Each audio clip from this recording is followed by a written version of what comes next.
Fortunato DEPERO, 1892–1960.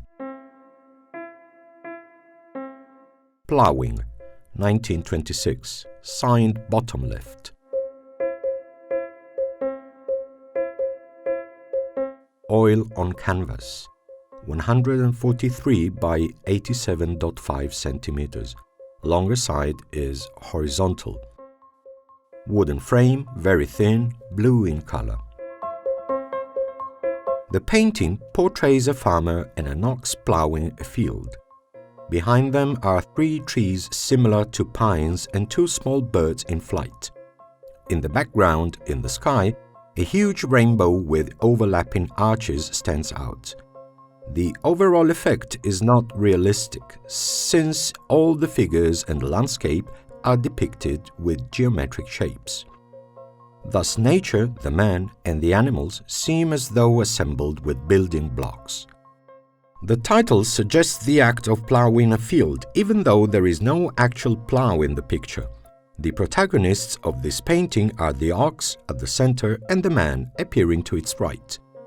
The animal seems to be pulling the plow and tilling the soil, while the farmer holds in his right hand the handle to a strange-looking tool. In his left hand he has a cane. The ox is painted in profile facing left. Fortunato DEPERO portrays it as though it were composed of geometric shapes that, when interlocked, create the animal. But more than an animal, it resembles a mechanical robot, an impression that becomes even more explicit by the color the artist uses and the way the paint is applied on the canvas. He prefers a scale of grays up to black, which increases the feeling of a creature made from metal parts.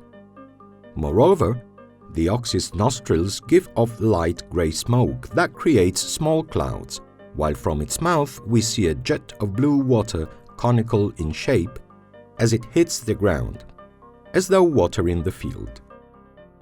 2 large half-moon-shaped horns protrude from the ox's head, with the tips facing one another, almost touching. The body is composed of cylindrical forms with a rounded part under the neck and below the belly. The tail is tube-shaped. It starts off looking like an upside-down C, but then seems to sliver across the animal's side. The hooves are also assembled like cone-shaped geometric parts, and the bottoms are set firmly on the ground. To the right of the animal, on the same level, we find the farmer. His body is also portrayed with very simple forms. The man-robot, with his oval face and triangular nose, has a pipe in his mouth that gives off white and light blue smoke rising to the sky and creating sinuous figures that take up most of the right side of the canvas. This accentuates, also regarding the human figure, the idea of a machine that, like the ox, releases smoke. The farmer's arms are portrayed as 2 curved cylinders bent slightly forward, while his right hand grasps the handle to a bizarre tool made up of 2 wheels joined by a bar. The man's legs are also cylindrical and create a sense of motion. The entire figure is painted with nuances of gray so as to resemble metal. Finally, in the foreground, in the lower portion, wavy bands of green and blue represent the field upon which the ox and the farmer are working. Right behind them, at the center of the canvas, we find 3 pine trees in shades of green, composed of geometric shapes, interlocking cones one on top of the other to create the foliage, while the trunks at the base are cylinders in bright blue. In the background, diagonal lines divide the land from the sky. The sky is almost entirely occupied by 2 particular figures. On the left is a circular object divided in 2 sections, like an open umbrella, in a light blue palette. The middle part is a bright ball of light. In front of this figure are 2 yellow birds in flight. Both are depicted in profile facing left with pointed, half-closed beaks and open wings. In the background, to the right of this figure divided into sections, is a sort of rainbow depicted with 3 overlapping arches in white and pink. DEPERO uses oil paint with sweeping yet controlled brush strokes to create a sense of fluidity in the forms. All elements are clearly outlined and the colors are quite bold.